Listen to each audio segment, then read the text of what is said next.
All right, we are back here on the Saturday morning show here on Dickson County Radio. We appreciate everybody tuning in with us. Today is Saturday, March the 28th, and it is a beautiful day here in downtown Dickson. We've got some March Madness basketball on today, and everybody's going to spring break. So if you're not familiar with the school schedule, you'll probably see a lot of kids out on the roads this week, out and about, because it is spring break week here in Dickson County. And we've got a great show for you lined up today, as we have been doing pretty much every week in 2026. We've got a candidate that is running for office here in Dickson County joining us this morning. And if you're new to the show, it's something we do every Saturday morning at 10 a.m. We invite in different candidates running for county mayor, county commission, school board, other offices. It's a big election year, and we want to get you in touch with the candidates that are running. And so we've got a great show lined up today. We've got a candidate for county commission. Miss Valerie Littleton is here with us this morning. How are you doing, Valerie? Doing great. Good morning. I'm really excited to have you on the show today. I don't think I've ever got the chance to interview you. Yeah. And, we're interviewing today on county commission stuff, but we could also probably do a show just on education. And that's right. All kinds of other things here in Dickson County. So I really appreciate you coming in today. So Valerie is running for county commission, and remind me the district number? District 2. 2, okay. District 2, which, maybe the best thing to do here right at the beginning, if you don't mind, since you're running for county commission in District 2, right, maybe explain where District 2 is. Okay, so District 2 is the southwestern part of Dickson County. It would include Highway 70 on the south side for the most part.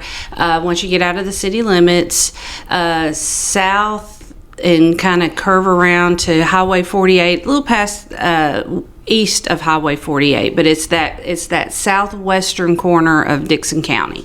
And I appreciate you explaining that, because a lot of people are not really sure where their district is sometimes. Right. I've learned, yeah. Yeah, so I'll kind of learn that myself from doing this.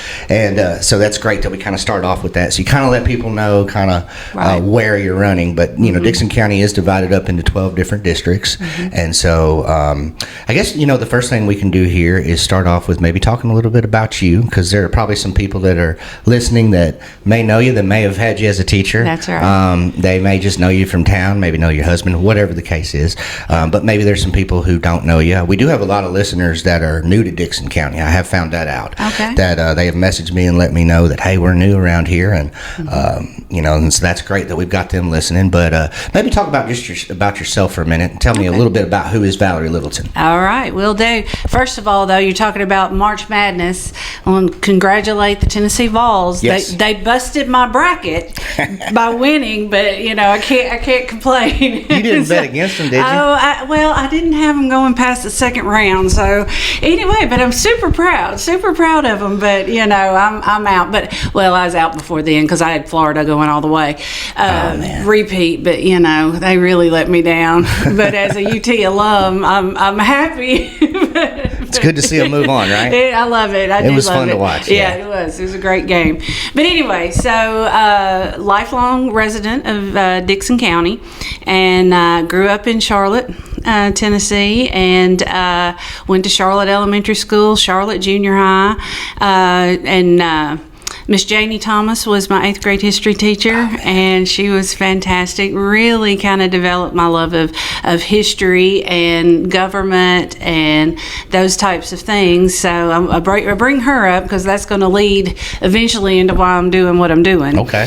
And anyway, I graduated from Dickson County High School in 1985. Went to UT Knoxville, got my undergrad there in secondary education with a emphasis in social studies. And because of Janie Thomas and other teachers like that, I had so many mentors. I hate to bring up people, but Rachel Fuzzle and Suella Arrington in fifth grade, just a lot of great teachers. But anyway, and while I was in college, my senior year, summer before my senior year, I met who would become my husband, Carl Littleton. And I didn't get a teaching job right out of college. I went to work at First Federal and was a banker for a year or so. Then I started teaching in Houston County, and Carl and I got married in Houston. Oh, it was tough in Houston County. It was. I thought, I don't know if I want to be a teacher or not. Yeah. So I came back, newly married with Carl, and we were living in Tennessee City, and went back to work at First Federal, did mortgage banking for 3 or 4 years, and a teaching job came up at Charlotte Junior High, and I thought, well, I better give this one more shot, paid for the education, and got that job and taught at Charlotte Junior High for 5 years. And it was great teaching with some of my mentors, Rayanne Hillis, great friend of mine, and one of my biggest supporters always, Linda Farthing, great mentor, but some great people at Charlotte Junior High. And then when the 9th grade moved over to Dickson County High School, I went to Dickson County High School, been there now this is my 27th year. Wow. So 33 years in education. I actually retired after 31 years, and I no longer work for Dickson County Schools. I work for Jobs for American Graduates, but teach 3 classes. So Carl and I have been married now for 36 years. I have 3 children. My oldest is Jake. He is parts manager at Joel's Body Shop. Luke is married to his wife Kaylee. I'm expecting my first grandbaby in July. Yeah. That's great. And he's a fireman here in town. And then my youngest, Olivia, she is a certified occupational therapist assistant at the hospital, and she also works at the hospital in Waverly. And so that's pretty much who I am, and kind of a brief history of what I've done. I did teach you. Yeah, this is true. Yeah, I was going to say, when I think about like the people that inspired me, a lot of the names that you said pop up. Janie Thomas was my principal when I was in 6th grade at Oakmont. Well, 5th and 6th grade, I guess. I was there for 2 years. We had moved into that district, but I really, really admired her, and so she's one of the reasons why I got into education. You're one of the reasons why I got into education. A lot of I say it all the time, but we're very rich with great teachers here in Dickson County, and I think you see people in my generation that became teachers, and you ask any of us, why, and there's just a laundry list of people who inspired us, who were great teachers. I'm not sure what it was, maybe something in the water or something that attracted all the great teachers to this area, but I just feel like we've had a lot of good ones come through here. I think so too, and what I love so much is that so many of those people who wanted to become teachers, they want to teach here in Dickson County because of that. And I think that, like you said, we are blessed with many great teachers, and I think it's just the legacy that we have here in Dickson County. Absolutely, and that's, for me, it was one of the reasons why I wanted to come back here and teach and raise kids here, so they could kind of grow up the same way that I did, and getting that opportunity right now, living it right now, and it's great. Right, so, absolutely. Well, let's go ahead and take a break. I do want to come back and ask you why you decided to run and see what that has to do with Janie Thomas. I'm very intrigued now to hear how that kind of connects. But let's go ahead and take a break, because I have a feeling that question is going to lead to a long answer. So I appreciate everybody listening this morning. We've got Miss Valerie Littleton, who is running for County Commission District 2. Don't want to mess that number up. That's right. District 2, County Commission. She's running. She's here to talk to us all about her campaign. We appreciate it. We'll get into the details when we get back. You're listening to the Saturday Morning Show right here on Dickson County Radio. All right, we're back here on the Saturday Morning Show, Dickson County Radio. Beautiful Saturday morning, March the 28th. And it is March Madness. The Vols are moving on. It's also baseball season for a lot of my friends who are into baseball. We had opening day a few days ago. Kids are still playing baseball, and that's kind of what I do every night. I was telling Miss Valerie here about that, kind of baseball every night in my family, and we've got a great school system that we talked about in the first segment, and we got some great sports teams around here, and so it's just a wonderful time of the year. But it's also election season. That's right. And we got election right around the corner, actually, on May the 5th. It's the primary, and we'll talk more as we get later into the show about the details there, but you are going to be in that primary, and you are running, and early voting is just in a couple of weeks, and so I appreciate you coming in and sitting down with us this morning and talk about your campaign. And at this point in the show, I'd like to ask you, kind of why you're running and some of the key points of your campaign. For everybody that runs, I think there's some sort of motivation there.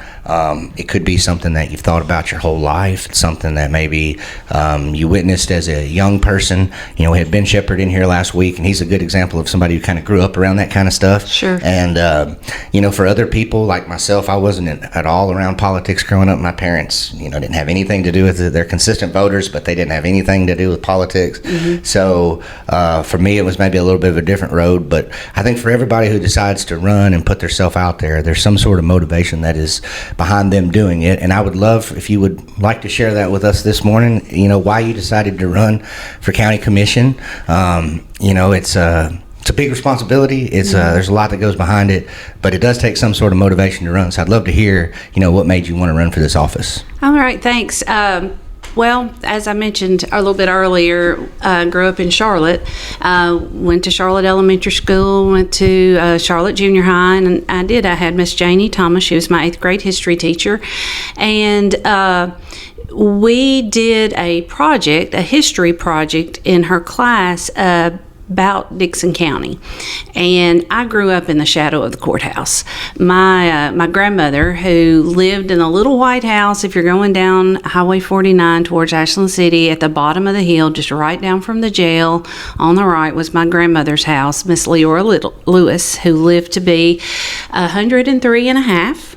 And she lived in that house by herself until she was 100. And yeah, she was an amazing lady. And if you go up Tracy Academy there, I had my Aunt Laura who lived up that road, my cousin Alice Blaylock, my Uncle John and Aunt Marianne, and my Uncle Billy and Aunt Faye. All our family was right there. And we could all just see the courthouse. So we played around the Charlotte Square and up Tracy Academy. And then we did this history project in Miss Thomas's class, where we actually went down to the courthouse and we toured around. And even though I had played there, I really didn't understand kind of what happened in there. And anyway, it just really sparked this curiosity that I had about county government and working in the courthouse. I thought is just such a beautiful building. I also grew up going to the Cumberland Presbyterian Church right there on the square, and so I feel like that all of that area there is really part of my roots. Uh-huh. And as I got older, I became more and more interested in government and public policy, and I think that's the root motivation maybe for why I'm interested in running for county commission. Is I've just always been interested in our county's policies and our county's history and preserving that history and continuing sound, mainly economic policy for our county, as I love this county. I am a God first, family second, community third kind of person, and I always have been. And that community could be my school, could be my county, could be my state. But I've always, I guess that's where that core came from, is wanting to serve in that capacity in our county from that. Well, and for somebody who's listening who maybe doesn't know a lot about the history of Dickson County, Charlotte is a very historic area. Yes. It's the county seat. It was, founded, I believe, in 1804 by an act of the legislature. Mm-hmm. They, it was there before the Civil War. Right. The Cumberland Presbyterian Church that you grew up in predates the Civil War. Yeah, served as a hospital during the Civil War. Absolutely. Mm-hmm. Several of the houses, around the courthouse were occupied by soldiers during the war. Nathan Bedford Forrest walked through the around the courthouse through there. Absolutely. On his way to up to the Dover area for the Battle of Fort Donelson. So, and then it even goes even further back than that. I've heard about how the spring there has to do with the Indians. It does, and let me tell you a story about that. So whenever I was little, the rocks around the spring had all fallen in. And so me and my grandmother and my Aunt Laura we spent the summer fixing up the spring and lifting those rocks and setting those rocks around the spring back in place. Me and my 60-year-old grandmother and aunt at that time, would have been. And and if you go to that spring, there's a hole in that had been carved out in the rock, where that would be where the Native Americans at the time filled their water vessels. They had carved it out so that it was like a bowl in the bottom of the rock. And that's like I said, I know we've spent a lot of time there because that was our playground. Yeah, and they're talking. Talked to some people recently who said that they're working on maybe fixing up that little area where the spring is, making it more like a park. That would be fantastic, and my grandmother would absolutely love that idea. Yeah. So there's always that balance of you don't want to change too much, but you want to preserve. Right. And so for sure. Hopefully we can maybe do something there. But I appreciate you bringing up the square because it is such a historic place, and it sounds like it was very inspiring to you. Oh, it was, absolutely. And I tell you, if you ever get a chance to go to the archives, and I know you've been there many times, I have too. It's one of my favorite places. If you are a history buff, to get into the archives and start digging and seeing the actual signatures of, Sam Houston or Andrew Jackson or any of these great Tennessee, heroes, it's just very cool. Yeah, and they're doing some work to the courthouse, and my understanding is they got approved for a grant, which they'll have a celebration on July the 4th for the 250th for the United States. So so that's all on the way. So but that's fun to talk about, isn't it? It is. I appreciate you bringing that up because I'm a history teacher. Yeah, right. So it's kind of my lane. Yeah, we are both. I think. Yeah, we love Dickson County and the history of Dickson County. That's that's one of our favorite topics. So we could spend the whole time talking about that. Absolutely. But we do need to get back to your campaign. All right, we will. So you talked about the inspiration for it, and growing up around here and all the historical things and all the teachers that inspired you, to do this kind of thing. And so now I'd like to know, if you are able to win and able to get a seat on the county commission, what are some of the things that you're going to emphasize? Some of your key campaign points. Well, I think, and it goes back to preserving the historical past of Dickson County and maintaining the rural nature is the people that I talk with in our district seem to have a concern about keeping the rural spaces of Dickson County rural and the city places, for the city. And so I do think zoning issues are going to be very important during the next several years as Dickson County continues to grow, and maintaining that rural feel here in our county that it's a double-edged sword. People are moving here because they love the rural county feel, but as more of those people come in, it's going to change that rural county feel. Absolutely. And so how do we strike a balance between being a place where people can come in, move in, but also maintaining that rural feel and maintaining our infrastructure as people move in. We've got tons of new subdivisions springing up, and not just in the city, which wouldn't be really anything that we would be dealing with, but those new subdivisions outside the city, the infrastructure to get to those water lines. There are water lines that have been here since the 60s that are 8 inches that cannot support the new developments that are going, so at some point we're going to have to do something about those water lines, and not just the water lines, but for example, how do we balance that growth with our tax structure, all of that? I see that as probably the number one issue that I think that we're going to be facing, along with most of the people in our district that I talk to. I think you're right. I think that's kind of the number one thing that I hear that comes up is, the growth and how to manage it. Right. Exactly. Yeah. Exactly. So growth is definitely a big thing. Any other key points that you're emphasizing? Well, absolutely. In terms of schools, and being an educator for 33 years and seeing two things, first of all, keeping good teachers here. And we've talked about the fact that we are blessed with great educators here. We've lost some great educators, though, and they've moved to other counties, where they're paid more. So that for sure, keeping our educators here, our great educators here, being able to draw educators here would be. But then also on the flip side of that, when I look at Dickson County High School and you teach there. It was built in 1972, and there are definitely upgrades, and I think that's being worked on. I think there are plans for that, but we have to maintain the buildings, and we have to maintain more than that the faculty, and so I see that as a second big issue. I watch a lot of the county commission meetings on YouTube. I try to go when I can, right. But I'm blessed that they do put them on YouTube, where we can kind of follow up.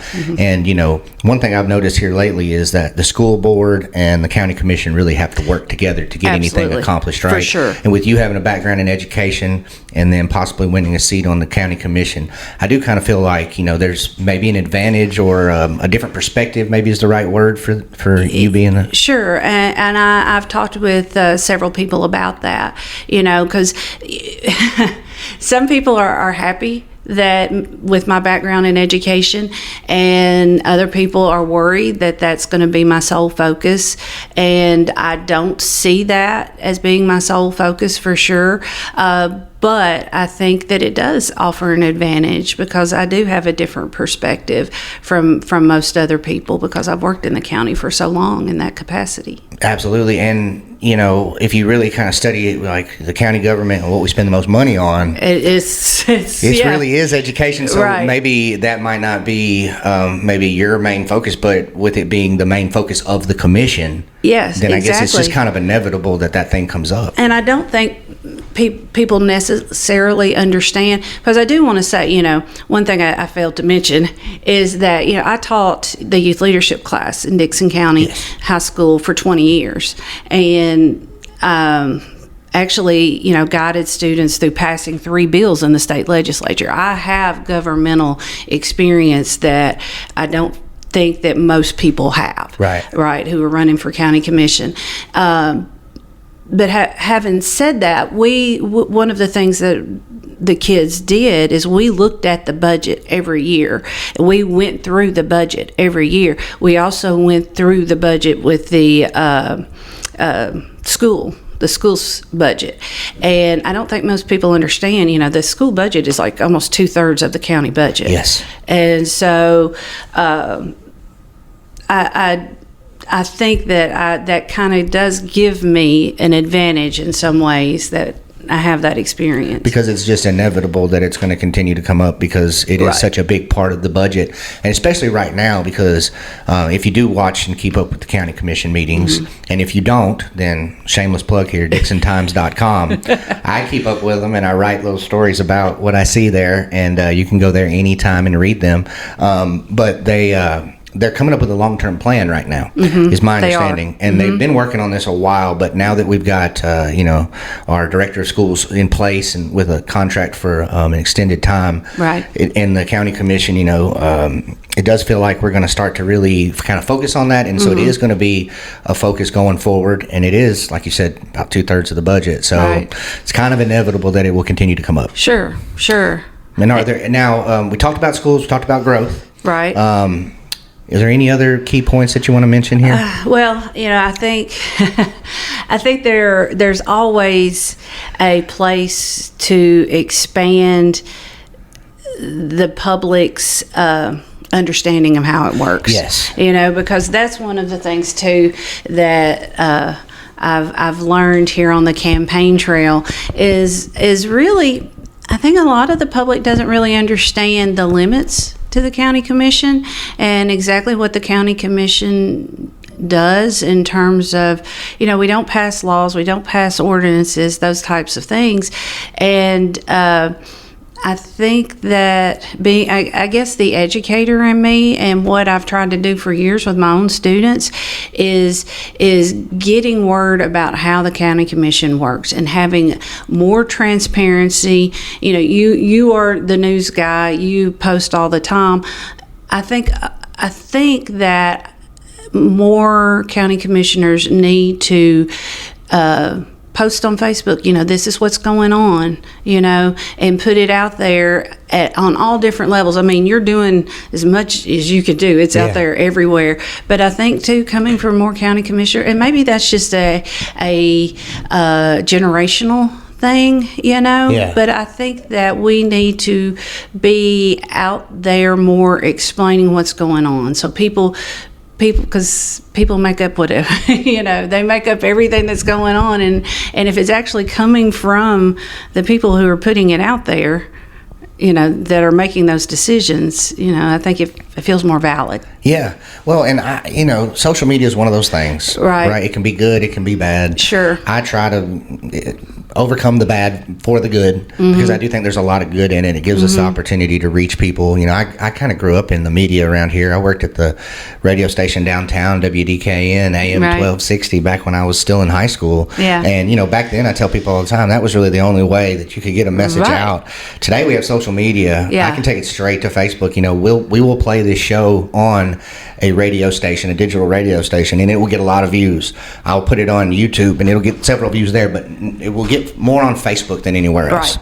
Because that is how a lot of people, especially the older generations, I guess, that do social media, because the kids tell me, you know, in high that's school, not cool at all. they do something else other than Facebook. But I think for folks, you know, 30 to 50 and up, I think that do social media, I think that's kind of, Facebook is kind of the thing. And I think you're right. I think it would be great, and it even helps us in the news, right? Because like, I'm doing as much as I can. I'm watching the county commission meeting, but if somebody wants to put out there, you know, their perspective over to their review of it, something I can lean on and say, okay, this is what a county commissioner said. It's going to make my job in the news so much easier. And there are a few that do that. Jody Britt, I will give him a shout out about that, because I love Jody. He does a newsletter, and it doesn't matter if you're in his district necessarily, because I'm not. He still lets me get in on that and read his perspectives. And I think that, absolutely, 100%. And I think that demystifies in one way what the county commission does. It educates what the county commission does,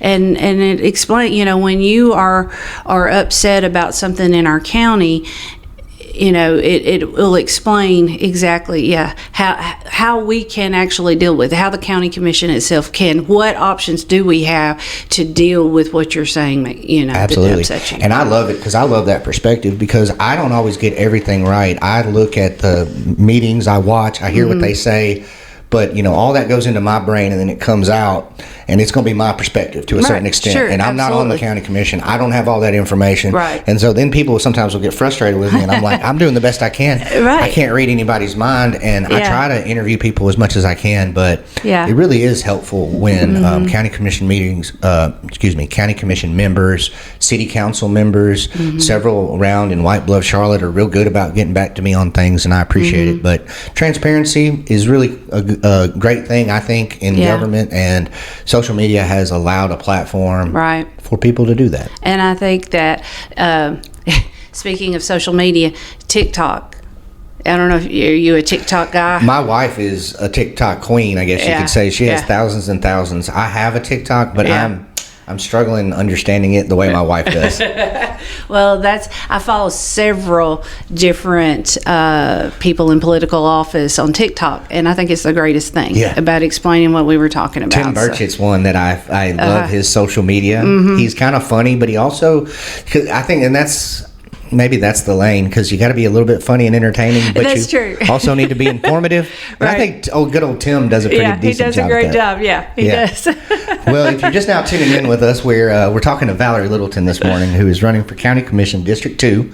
And we've had a great time talking about a lot of different things this morning. Let's go ahead, though, and take another break, and we'll come back and do the third segment here, and we'll get Valerie along the way, because it is spring break, and I know both of us, you know, are teachers, so we may want to, you know, go do something on spring break. So I'll try to get you out of here pretty quick. But let's come back and do our final segment. Appreciate everybody tuning in with us this morning to the Saturday morning show here on Dixon County Radio. We'll We'll be right back with more from Valerie Littleton right after this.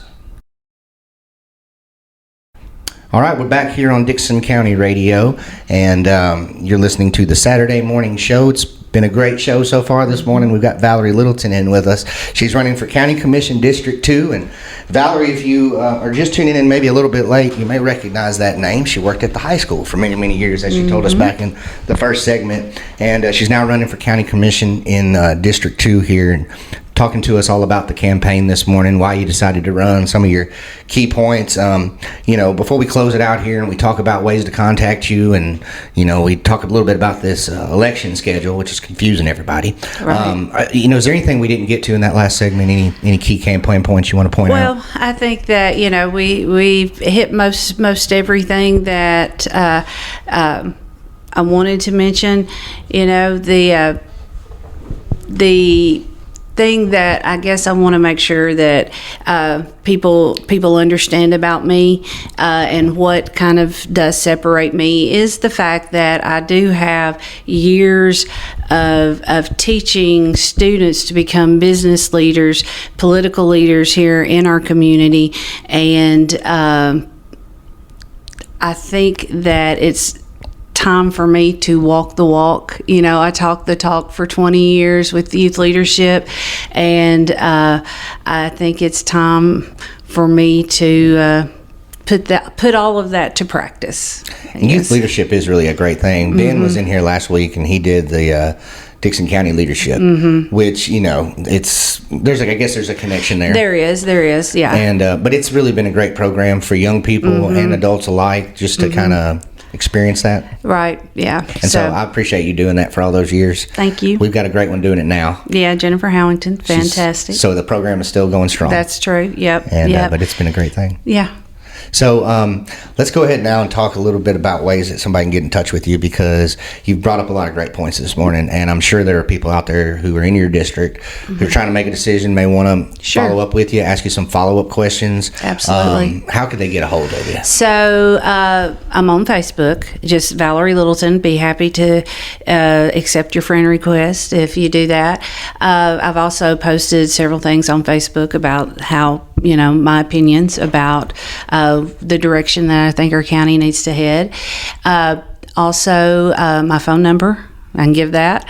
It's 615-390-1148. That's my personal phone number. I'm happy to, if you leave a message, I'm probably not going to answer somebody I don't know calling, but if you leave a message, I promise I will call you back. My personal email is ValerieLittleton34@gmail.com. That 34 was my basketball number when I played nice. back years ago. So that's where that comes from. We didn't even get into you being a basketball coach. Oh, well. You've done a lot of different things with the school system. I've done so many different things at Dickson County High School. And, talking about one of the best compliments I ever had was from Rayanne Hillis. When Rayanne Hillis was on the school board here in our county, of course, she and I taught for a number of years at Charlotte Junior High, and there was a service learning project through youth leadership that we were partnering with, or going to partner with the school board. And Rayanne Hillis said, "There's two things about Valerie Littleton: you can't outwork her, and everything she touches turns to gold." And that just, I will never in my life forget that. Great words coming from such a great lady. Oh, I'm telling you, I just Rayanne. Don't deserve it, but. That is, at Dickson County High School, that is one of the things that I'm most proud of, is I don't think you can outwork me because I love what I do. That's why, when you love what you do, you're happy to do whatever it is you need to do. Well, still to this day, my favorite class that I ever had was contemporary issues. Of course, you would think that. And to this day, every year, I'm just going to throw this out there. At the end of the school year, they have us fill out a form of what class we want to teach next year. And I love teaching world history. I always put it at number 2, right behind contemporary issues. That's so funny. One of these days. One of these days. Probably better if it happens at the end of my career. Well, I did. It's That is funny because you're going to talk about some stuff in there that that's why only juniors and seniors can take it. Yeah. It's because and you have to have a level of maturity to be able to handle. Well, and I love Facebook debates. For those of you that follow me on Facebook, you know this. Yeah. And somebody asked me one day, where did you get the love of debate? And I said, well, Valerie Littleton's contemporary issues class, 11th or 12th grade, what was that back in, 26 years ago or whatever it was. That is really where I started understanding that you could have a debate and still love the people on the other side. Absolutely, yeah. And you really instilled that in us, that hey, you guys can have a knockdown drag up at the end of this. You're going to shake hands or you're going to be friends. Right. And we were successful with that. Yeah. And I've tried to continue that the rest of my life. It doesn't always work out. Yeah. Maybe sometimes we've got some other Valerie Littleton students on the other side, so I'm able to do it. But but that was kind of where I learned how to have important debates and be respectful. Right. And that was a great thing to learn at such an early age for me. Absolutely. We worked really hard on that. And that's something I'm really proud of, because that civil discourse is just not civil anymore. No. And that's sad, but we can get it back. Yeah. And there are people out there who do understand, Well, and thank you for being such a great teacher. Thank you for coming on the show today. One last thing we do need to talk about, though, is the actual election. Okay. Because there are a lot of people who are confused because this year is a little bit different. Sure. But voting starts very soon, and I'll let you just kind of explain that. Absolutely. So, the state legislature passed a law that's now we have primaries for county jobs, right? And so I am running as a Republican, and I am going to be in the Republican primary. Early voting starts April 15th, so just in a couple of weeks, and then the actual election day is May 5th. So that's the first round. So you have to vote if you want to vote for Valerie Littleton, or even if you want to vote for my opponent, you have to vote in this primary. And then whichever one of us wins the primary, then we will be in the general election in August. But we have to have people get out and vote in this primary. Absolutely. So, and that's one reason why I really wanted to do this show. I've done it for years. I think 22 was the first real cycle that we did the show, and we interviewed a ton of different people. And ever since then, people have encouraged me because there's, we have a few good media companies around here, sure, but there's just not enough coverage of, I think, local politics. I agree. 100%. It's like News 2 and all in Nashville, they do a good job at the state level, and even at the district level for the TN7 Congress, I thought they did a great job on that. But when it gets to our local Dixon County mayor and below, there's just not a lot of coverage. And again, I think we have a great couple of newspapers, great radio station that does what they can. Right. But there's just so much to cover. Right. And so we've tried to kind of do our part here of getting the candidates to you and trying to educate folks on the actual election. But Election Day is coming up. Early voting begins Election Day, May 5th. It's right around the corner, so we're trying to get as many people that are on that primary in the next couple of weeks. So sure, we've got a few lined up, but if you're listening and you'd like to come on the show, we'd love to have you, especially if you're running in this primary. And if you're running after that as an independent, we'd love to have you on as well. And Valerie, I really appreciate you coming in today. I've I guess we're at the end here. Yeah, I've enjoyed it very, very much. It's been a lot of fun. I don't get the chance to interview my teachers very often. It's happened a few times. I got to interview Henry Hamilton. Oh, yeah. A few years ago. He was my 11th grade, I think, U.S. history teacher. Yeah, probably so, yeah. I had Carl Pettis in the 8th grade at Dixon Junior High. And then I had a couple of different guys. I got to talk to Carl. He never would do the show because he was kind of shy in his later years. One of the most humble men you will ever have met. He sat down with me one day, though, and we talked for a long time. He didn't like being on cameras and, he didn't really like being recorded and stuff like that. Right. But he sat down with me and gave me a bunch of advice on how to be a good teacher one night, and love him to death. But I don't get the opportunity very often to interview my people who inspired me. Right. So this was quite a treat in that way. Thank you. So I really appreciate that. Thank you very much. And good luck with everything. Yeah. And, hopefully we'll get you back on here at some point. I hope so. I'd appreciate everybody's vote out there. If you live in District 2, I'd be humbled and honored Absolutely. to serve for you. Absolutely. Well, anything else you want to say to them besides that? I know you want to vote. Yeah. Well, you got them? That would be great. Votes would be great. Yep, I would appreciate it. No, I've enjoyed this very much, and thank you for having me. me. Thank you for coming on. We appreciate it. Like I said, anybody else who wants to come on the show, we do this every Saturday. We record it a little bit in advance, and it airs at 10 a.m. Pretty consistently. Unless we go over like we did last week, it'll air at 10 o'clock. And we do this every week, so anybody that wants to come on, or if somebody's listening and you have a favorite candidate that you would like to hear from, let them know about the show, because we do the best we can to get the word out there, but not everybody knows what we're doing. And so anybody who wants to pass along the word to us, it would be much appreciated. And for more information, just send me an email at dixoncountyradio@gmail.com. So thank you to Valerie Littleton for being with us today. I'm not sure if we'll have an episode next week, so I won't say who's going to be on the show next week, because it is spring break, and I'm going to let my wife and kids take my time next weekend if they want it. But then we'll be right back after that when we get back to school, and we'll continue this series of trying to get people to come on to talk about their campaigns for local office. We appreciate it. I think we've done over a dozen episodes so far. We've got all the past episodes are available on our YouTube channel, which if you just search up Dickson County Radio on YouTube, it should pop up. And like I said, if you can't find it, send me an email at dixoncountyradio@gmail.com, and we will get that to you. Thanks to everybody for listening. Appreciate you guys listening this morning. Stay tuned to the radio station. We've got some great music the rest of the day. Great music from the 70s, 80s, 90s, and a few from the 2000s is the format right now. So we appreciate y'all tuning in, and we'll be back either next week or the week after with another guest. Thanks, Dickson County.